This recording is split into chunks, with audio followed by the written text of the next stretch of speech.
Hey folks, welcome to DocTalk. I'm Dr. Dan Thompson. I am glad that you joined us today. I'm going to be joined by Dr. Mike Apley, and we're going to talk about managing pregnant heifers in the feed yard. It's a topic that comes up from time to time. Thank you for watching the show, and we're going to be back right after this message.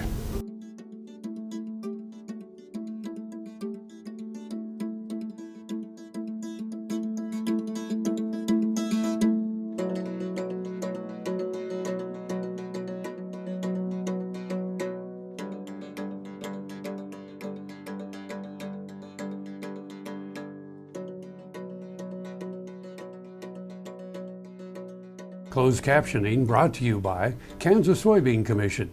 The Soybean Checkoff Progress, powered by Kansas farmers. DocTalk brought to you by Brown Chevrolet Buick. In Wamego, just a short drive down the yellow brick road. Folks, welcome to DocTalk. Mike, welcome to the show. Thank you. Folks, this is Dr. Mike Apley, and he's a professor here at Kansas State University's College of Veterinary Medicine, and he is a boarded clinical pharmacologist. But today we're going to talk about something from his previous life as a practitioner and talk about managing bred heifers or pregnant heifers when they get in the feed yard. And you know, I kind of did a little bit of review before the show, and about 16 to 20% of the heifers that come in the feed yard are bred, and 10% of those that are bred are what we call long bred or further along in gestation. And I think it's hard for people to understand the concept. 1 out of 5 heifers coming in is pregnant. So what are some things that, why would that be a problem? Well, it becomes a welfare issue because we want to treat these heifers as well as we can in the feed yard, and we don't want them to calve in the feed yard. And so those long breds are a real challenge because calving in a feed yard with a heifer is not our ideal situation.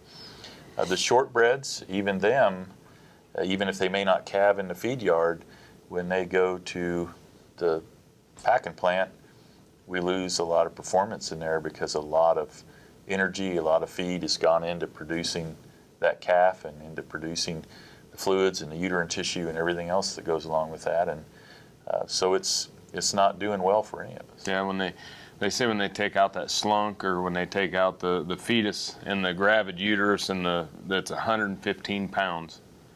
Yep. At the time of slaughter in some of these animals that they're slaughtering. So animal welfare, animal health, and decreased performance, which all of them wind up meaning decreased beef consumption and meaning decreased profitability when we look at performance.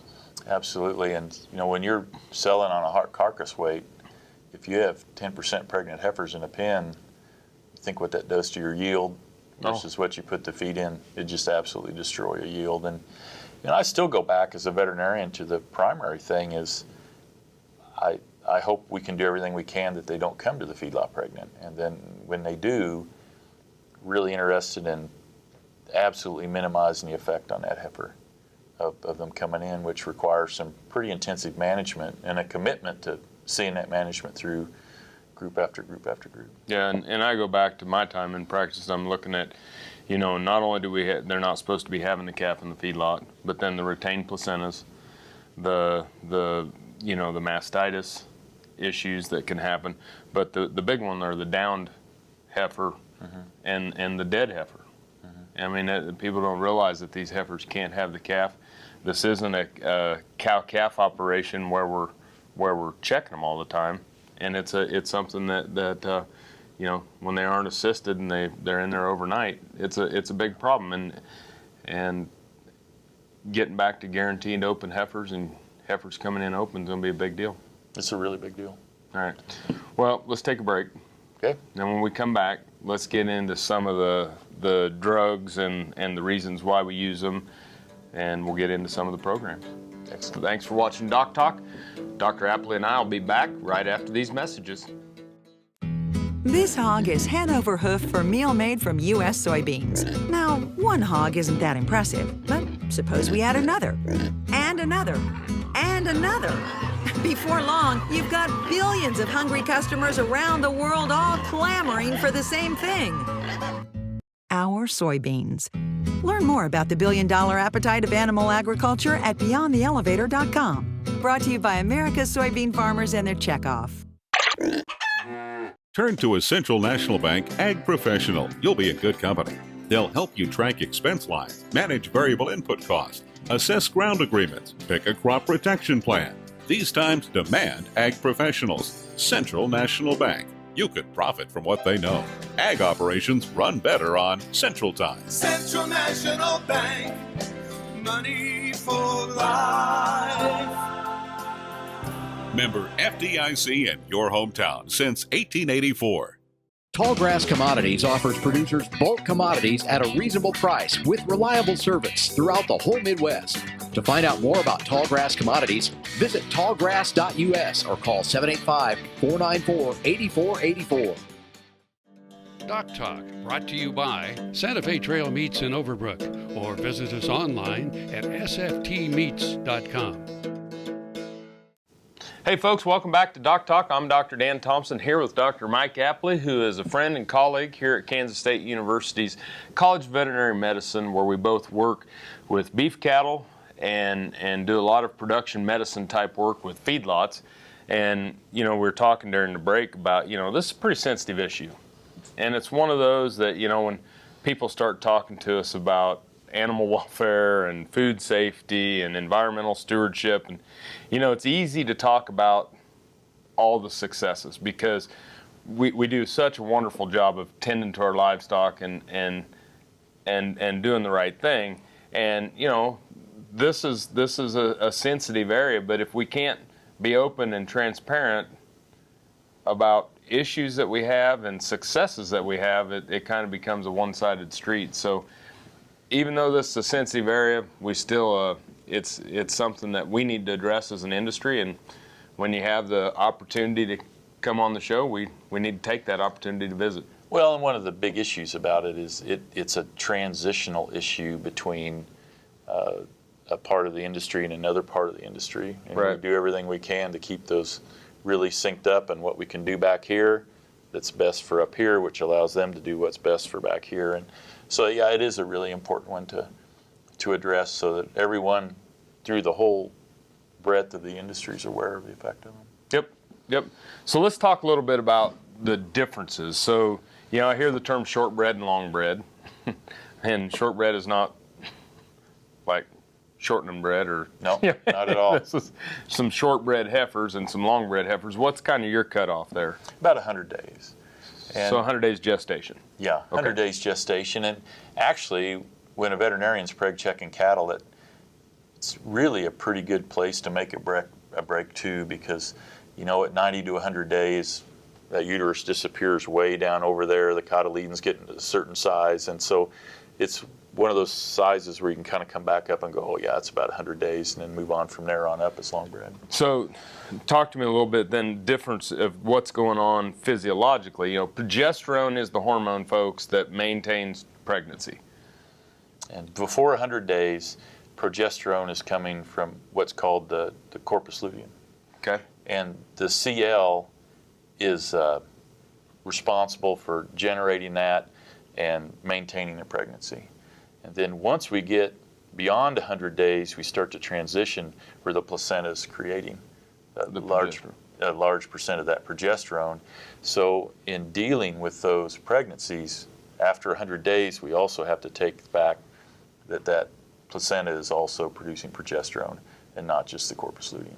Right. And that's how, I had a group of heifers once that were spayed that had calves. And the reason was they spayed those heifers after they were 100 days in gestation, and the placenta was producing enough progesterone on its own to maintain that pregnancy, even though those ovaries had been removed from the body. And that's one really important thing for viewers to understand, is that when you spay a heifer, you just take the ovaries out, versus if they take their dog or cat in to be spayed, they take the uterus and the ovaries too, so it's a big difference. Yep. Well, when we come back, let's get into some of the programs then that we're going to do for some of the shortbred and some of the longbred heifers when we want to abort or preg check and abort these heifers in the feed yard so that we can prevent some of the issues that we talked about earlier. Hey folks, thanks for watching DocTalk. Dr. Apley and I are going to be back after these messages. Stay tuned. Buying a car shouldn't be this hard. And at Brown Chevrolet Buick in Wamego, it isn't. It's actually awesome. Whether you want a new or used car or truck, Toby's team can make the deal. Even if you want to custom order a new car or truck, Toby's team can make the deal. See Toby's team at Brown Chevrolet Buick in Wamego. We're awesome.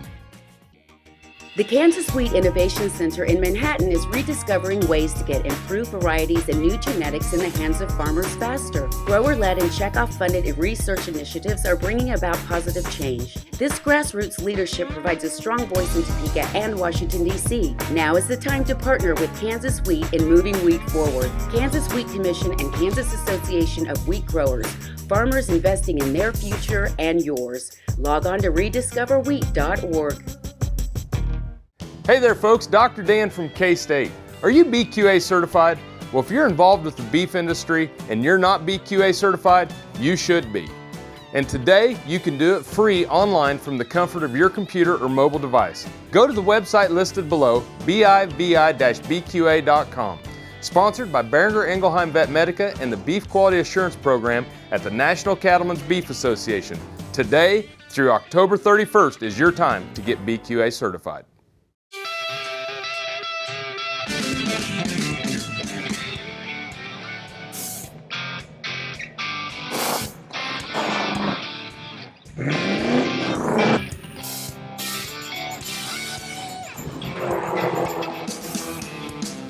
This is the fast track to more jobs and America's energy independence. Advanced performance is here, now. Biodiesel, America's advanced biofuel. This tip brought to you by Batril 100 Enrofloxacin Injectable. The only enrofloxacin labeled for single-dose administration in cattle is also the only enrofloxacin labeled for control of BRD in high-risk cattle. Batril 100, right the first time, whether it's controlling BRD in high-risk cattle or treating BRD. I'm Dr. Nels Lindberg with Animal Medical Center and Production Animal Consultation. For today's tip, we're going to talk about proper vaccine storage and proper vaccine handling. It's very important that we store our vaccine in a refrigerator that you monitor the temperature on, such as this. We have a thermometer in the fridge where we can actually monitor it. You'll be surprised at how refrigerators can fluctuate up and down and get outside of that normal storage range. Also, when you're shoot side, we want to make sure and store our vaccine in a cooler. And we don't want to mix up any vaccine until we're ready to use it. The longer this vaccine's mixed up, the more it degrades over time. So preferably we get vaccine used up within 30 minutes to an hour. It's also very important that when we mix up our vaccine that we use a properly stored transfer needle, one that's clean and stored well. This makes for a handy storage case to store your transfer needle. Make sure it's always clean and taken care of and stored properly. That's all we have for today. DocTalk, brought to you by the Kansas Soybean Commission. The Soybean Checkoff, progress powered by Kansas farmers. Hey folks, welcome back to DocTalk. Dr. Dan Thompson here with Dr. Mike Apley. We're from Kansas State University, hence the Purple Pride, baby. And we're talking about managing bred heifers in the feed yard. Went through the numbers of them, some of the problems, and then how we determine shortbred and longbred. So now let's talk about, let's make the determination. I mean, one thing you can do is just do nothing. And that's... A lot of things pay consequences, the heifer and the performance. So, yeah. Right, so if you buy these heifers cheaper and they wind up with some pregnant ones, we can preg check and abort the heifers. Mm-hmm. And so going based on the physiology, talk to me first about what are we going to do with that shortbred heifer? That shortbred heifer, we're usually very effective with just using a prostaglandin, an injectable drug that goes in and shuts down that corpus luteum, which is what's left on the ovary after they ovulate and release the egg. Then the corpus luteum starts, maintains pregnancy, and we can interfere with that pregnancy by administering that drug. So we're going to give them Ludilice. Yeah. Ludilice, Prostamate, Prostamate's the generic. PGF2 alpha. Prostaglandin. Generic. And one of the things to keep in mind when administering that, one of the things these prostaglandins do besides our intended effect is they can constrict vessels around them. So even more than usual, it's very important we pay attention to cleanliness of our injection system or the syringes and the needles, that they're absolutely spotless, because that prostaglandin being injected, if not done correctly, you can create some injection site problems if there's any contamination, even more than regular injections. So it can be administered in a safe and effective manner. We just have to really pay attention to our process as we do it. Cool. Well, so shortbreads, we find one that's bred less than 100 days gestation, one shot of prostaglandin F2 alpha, lutolized prostamate, and do it right at the time of processing. Now let's move to that long-bred heifer. Long-bred heifer, we're going to have to add some dexamethasone to help shut down that placental contribution and mimic the fetus saying, I'm ready. And I think that's one thing that's really cool is people, they ask, why does the cow, right before the storm, why do they go have the calf? And not only the fetal cortisone, when that fetus gets too big, it gets stressed and it produces cortisol, and that triggers the cow then to have the calf. Yep. And when we have the storm, we get not only the big calf, but then we get that cow getting excited and getting nervous and anxious, and we get the cortisol. So when you give them Dex, that's what we're simulating? Yeah, and we simulate that, and then those two together are effective. And so, some will go out to like 150 days thinking that that's the window. Some will do everything longer.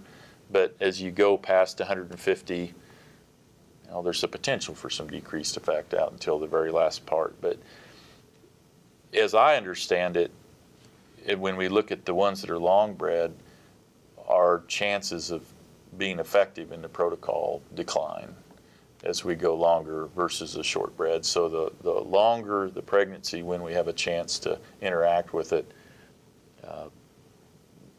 the less our chances of being really effective the first time decrease. Cool. When we come back, we're going to talk a little bit more about the long-bred heifers, and we're also going to talk about some of the interactions with respiratory disease. You're watching DocTalk. We'll be back after this message. Valley Vet Supply is devoted to providing information and professional quality products at reasonable prices. Valley Vet Supply.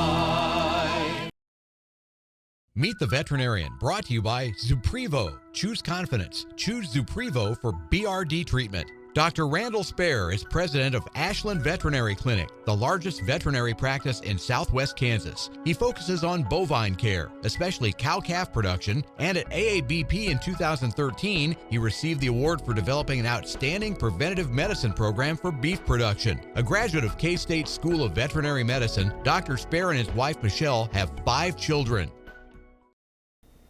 Tar Waters has what you need for all seasons for around the farm and home. Working, hunting, growing, feeding, snow removal, even fun for the kids. And a service department with experienced techs to help keep your equipment in top running condition. Tar Waters has a huge selection and the best prices. Tar Water Farm and Home, family owned and operated since 1978. They have what you need. The BQA Tip of the Day, sponsored by Beringer Engelheim Vetmedica Inc. Hello, I'm Dr. Nels Lindberg with Animal Medical Center and Production Animal Consultation. Today, on our quick tip of the day, we want to talk about withdrawal times. I've got a question for you. I'm curious if you're following your withdrawal times, or if you've ever had FDA come visit you because you've had a residue pop up or they're looking for a residue. What happens when FDA shows up is they've had a residue pop up at the packing plant. And from there, they just work their way down the line trying to find out where that drug was given and who didn't obey the law and obey the withdrawal. So it's vitally important as a producer that you keep very accurate records, handwritten records, or computerized records so that every drug you give, you have the withdrawal established. Please don't send animals to the next producer or sale barn without making sure that they are off withdrawal.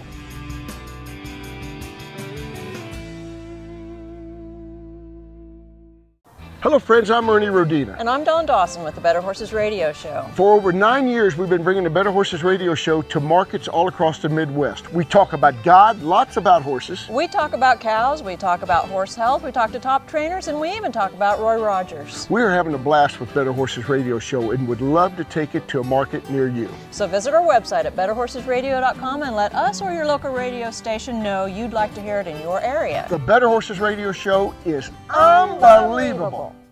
Soil is the life of a farm, and for 25 years, SureCrop Liquid Crop Nutrition has helped growers produce abundant quality crops while preserving and improving the soils they steward. SureCrop offers complete soil and plant analysis with cropping recommendations, delivery direct to your on-farm storage, and quality crop nutrition custom blended for your field. Choose SureCrop for the assurance of excellence for your soil. Call today or visit their website for more information.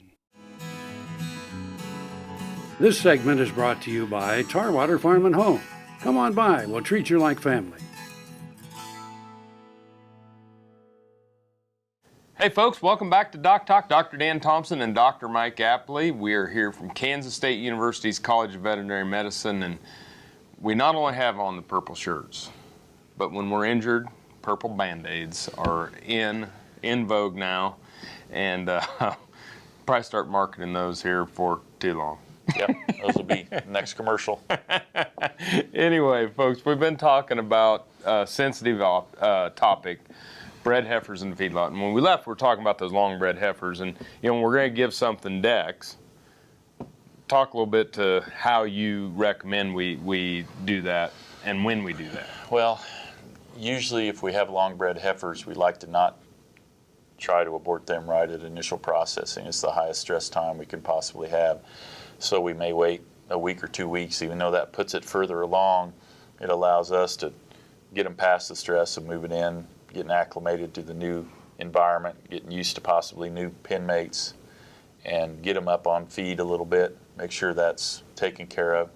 Because dexamethasone can be a pretty good immunosuppressant. At the dose we use for the heifers, if you give that 3 days in a row, that's a model for downplaying the immune system that's used in research. So one time is important. Very significant. Yeah, and even then, when stacked on top of other things, we worry about whether or not we may increase the likelihood of having some respiratory issues or other issues with them. And that brings up another very important point with the long-bred heifers, is that once they have the drugs administered, we have to bring them back and check them, and oftentimes that's in a week, somewhere around there, so they're kept up close where we can do that, or marked in to make sure that they've aborted. Yeah. Sometimes people, if they're taking the switches off tails, may just leave the long breds long, and you go out and you get them and you do them, and then you go back and get them and to check them later. But you have to make sure whether or not they've successfully aborted or not. And then we used to put a dangle tag inside the lot tag too, that would dangle down, so it was easy for the cowboys to find them. Yep, because we've got to see them back. We need to check. Probably not going to have 100% efficacy, so we need to identify the ones that didn't, and either know how far along they are and if they need to go early, or if so that we avoid calving in the feedlot, or we address it by maybe another attempt. And then we also need to check if they have aborted that their placenta was expelled okay and everything. So a heck of a lot of management involved in handling these girls right. Yeah, and you know, also getting those heifers to the point where, you know, where we aren't complicating them with respiratory disease. And you know, sometimes people think that when they give the abortifacient that it's going to happen right now, and it's usually a 48 to 72 hours before we're going to see expulsion of that fetus. So, you know, even if you wanted to keep them up in the hospital pen until that point. Yeah. So it all comes down to, it's a management intensive process. We're committed to doing it right. Our best way forward would be to not have them. Yep. Let's get some guaranteed open heifers. Well, folks, that's the end of the show today. Thank you so much for watching us. Mike, thanks as always for being on the show. Remember, always work with your local veterinarian in devising these types of protocols and which types of programs you want to use. And if you want to know more about what we do here at K-State, you can find us on the web at www.vet.ksu.edu. I'm Dr. Dan Thompson. I'm very thankful that you watched the show today. Stay tuned with DocTalk as the few coming weeks, and I'll see you down the road. Closed captioning brought to you by Kansas Soybean Commission. The Soybean Checkoff Progress, powered by Kansas farmers.